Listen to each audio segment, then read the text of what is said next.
Salam sejahtera Malaysia, denyut nadi suara rakyat bergema di channel ini. Jangan lupa tekan butang subscribe, like dan share. Malaysia kita punya, cintai Malaysiaku, kita jaga kita.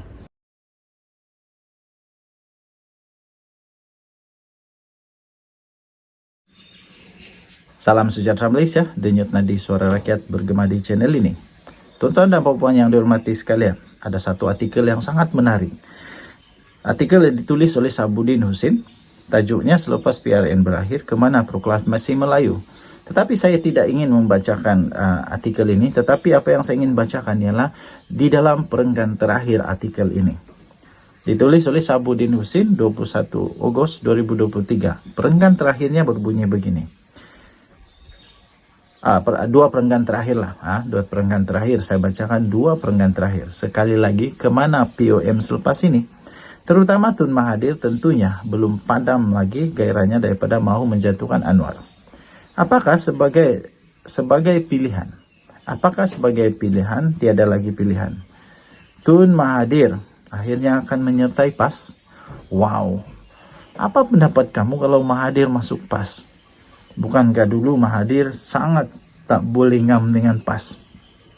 Dia tak boleh ngam dengan siapapun di dalam PAS. Tapi adakah hanya kerana ingin berkuasa dan dilihat relevan semula? Setelah artikel yang ditulis panjang lebar ini yang menarik perhatian ini, setelah tidak ada lagi pilihan, sebab nampaknya Mahathir ada atau Mahathir tiada, PAS tetap menang besar. Mahathir membantu atau tidak dalam kempen pun tak ada juga apa-apa kesan. Malah sepanjang kempen pilihan raya negeri yang baru-baru ini berlaku ini, nama POM, Proklamasi Orang Melayu, tak pernah tersebut pun, sikit pun tak sebut. Hanya sekali saja Mahathir ada datang ke beberapa tempat untuk tunjuk muka. Tunjuk muka, pada pendapat saya hanya tunjuk muka. Sebab kenapa? Dia datang pun sebenarnya tak ada apa-apa kesan. Dia tak datang pun tak ada apa-apa kesan. Lepas itu dihantarlah seorang utusan 17 nama untuk dipersembahkan. Supaya kalau ada peluang untuk bertanding dalam pilihan raya negeri di bawah tiket PN. Tapi ditolak, tak diendahkan.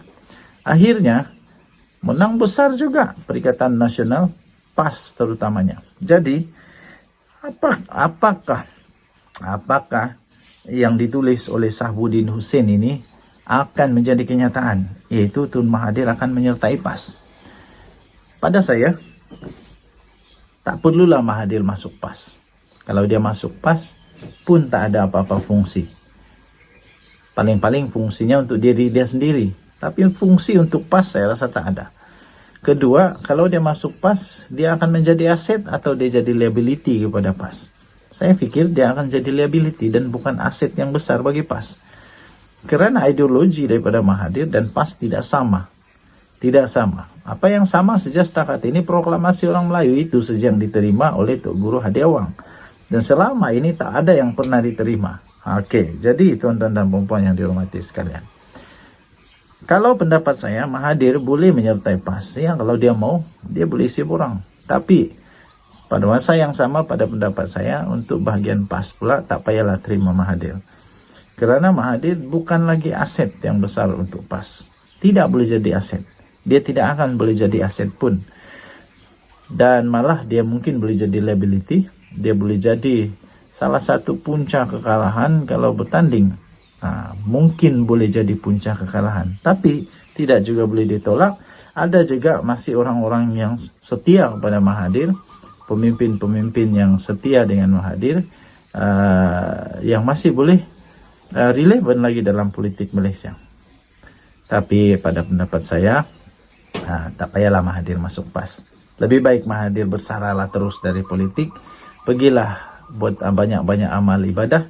Pergilah banyakkan masa berehat dengan anak-anak cucu dan anak-anak. Kerana sudah lama kerja dengan kerajaan, saya fikir tidak banyak masa bersama dengan cucu, anak-anak. Jadi inilah masanya. Okey, denyut nadi suara rakyat bergema di channel ini. Sila tinggalkan komen anda. Kita jumpa lagi. Bye-bye. Salam sejahtera Malaysia, denyut nadi suara rakyat bergema di channel ini. Dari sabuddin.com.net sekali lagi. Selepas PRN berakhir, kemana proklamasi Melayu? Kemana proklamasi Melayu yang diheboh-hebohkan oleh Mahathir dulu itu? Selepas PRN berakhir. 21 Agustus 2023. Di sebalik keputusan PRN yang memperlihatkan PN khususnya PAS telah berjaya memperolehi majoriti undi Melayu, dalam masa yang sama ia juga adalah berita pedih buat Tun Mahathir yang memperjuangkan proklamasi orang Melayu atau POM. Tanpa kelompok itu terlibat dalam kempen pun, cubaan untuk meletakkan 17 nama sebagai calon tidak diendahkan. Tiada mana-mana pemimpinnya termasuklah Tun Mahathir yang turun padang berkempen, dan malah POM tidak pun menjadi sebutan sesiapa yang bertanding. Hakikatnya PN tetap berjaya meletakkan dirinya sebagai pencabar unggul kepada PHBN.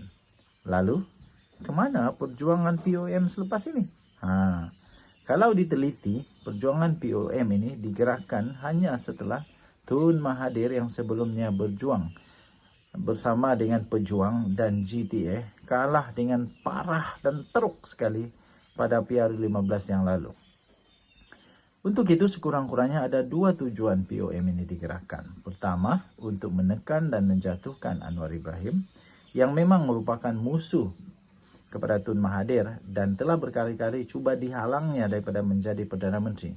Kedua, untuk memperlihatkan Tun Mahathir ini kononnya masih relevan dalam politik negara serta menjadikan dirinya ada tiket untuk bersama-sama di dalam dalam Perikatan Nasional yang merupakan satu-satunya blok pembangkang yang ada dalam negara ini. Berdasarkan keputusan PR15 di mana semua calon pejuang hilang dipusit dengan teruk, Tun Mahathir sedar beliau tidak boleh lagi berjuang melalui blok yang ketiga, terutama dalam usahanya yang tidak pernah berhenti untuk menjatuhkan Anwar. Namun, untuk beliau terus bersama dengan Perikatan Nasional, tentu ada sedikit rasa malu dalam dirinya. Berikutan perbalahannya dengan Mahyadin Mat Yassin pada 2020 yang lalu selepas berlakunya peristiwa langkah Sheraton.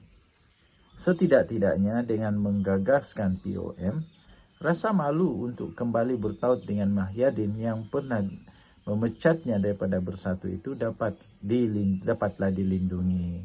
Kononnya demi untuk membela nasib orang-orang Melayu. Itulah yang terjadi di mana setelah sedikit sebanyak menggerakkan POM dengan pelbagai aktiviti, Tun Mahathir akhirnya membuka mulut dan menyatakan sedia bekerjasama dengan Mahyadin. Kedua dan mereka telah bertemu sebelum PRN lalu. Pun begitu, berikutan Mahyadin kekal sejuk dan tidak menunjukkan jiwa sepenuh hati dalam pertemuan itu. Begitu juga dengan Hamzah Zainuddin selaku ketua pembangkang dan Setiausaha Agung PN Bersatu turut tidak berlebih-lebihan dalam memberi respon kepada POM dan Tun Mahathir. Sudahnya tiada apa-apa jalinan kerjasama yang berjaya terbina. Sebelum penamaan calon, seorang utusan POM telah datang menemui Hamzah Zainuddin dengan membawa 17 nama bagi dipertimbangkan sebagai calon PRN atas tiket PN. Malangnya tiada satu pun nama yang dihantar itu diberi pertimbangan oleh PN. Maka itu walaupun sebelum ini POM agak riuh rendah dengan pelbagai program dan mengeluarkan kenyataan atas banyak isu, disebabkan tidak berjaya menumpang sebagai calon atas nama PN, mereka akhirnya senyap sunyi dan langsung tidak berbunyi sepanjang tempo kempen PRN diadakan. Pendek kata, dengan tidak ada wakil POM menjadi calon, seterusnya tidak turun membantu berkempen dan POM juga tidak disebut sepanjang kempen, gagasan perjuangan Tun Mahathir itu pada hakikatnya telah dilupakan terus ketika kempen PRN yang lalu. Kesian. Artinya, walaupun PN berjaya memenangi majoriti undi Melayu dan menawan sebahagian besar kawasan Melayu, ia bukanlah disebabkan oleh POM. Jauh sekali ada cop jari dan peranan daripada Tun Mahathir atas kejayaan PN itu. Sekali lagi, kemana POM selepas ini? Terutama Tun Mahathir. Tentunya belum padam lagi gairahnya daripada mahu menjatuhkan Anwar Ibrahim. Apakah selepas pilihan raya, setelah tiada lagi pilihan, Tun Mahathir akhirnya akan menyertai PAS? Wow, what?